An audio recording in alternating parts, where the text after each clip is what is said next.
সরস্বতী পুজোর দিন যে আমার সাথে এরকম হবে আমি ভাবতেই পারিনি। সরস্বতী পুজোর দিন মেয়ের স্কুলে গিয়ে শুনলাম মেনুতে হয়েছে পোলাও খাইছে, আলুর দম, ধোকা, চাটনি, পাঁপড়, মিষ্টি। শুনেই মনটা খারাপ হয়ে গেল। চলে গেলাম ত্রিপুরা সুন্দরী মন্দিরে।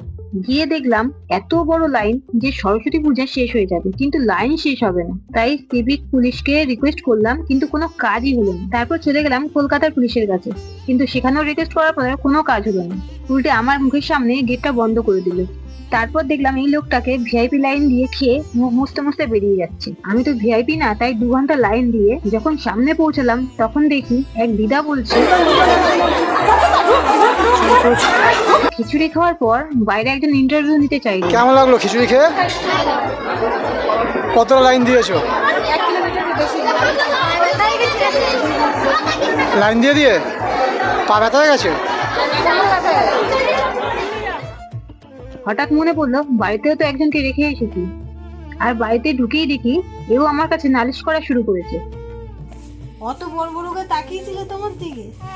আচ্ছা ঠিক আছে, ঠিক আছে, বকে দেবো, ঠিক আছে, আমি এসে গেছি।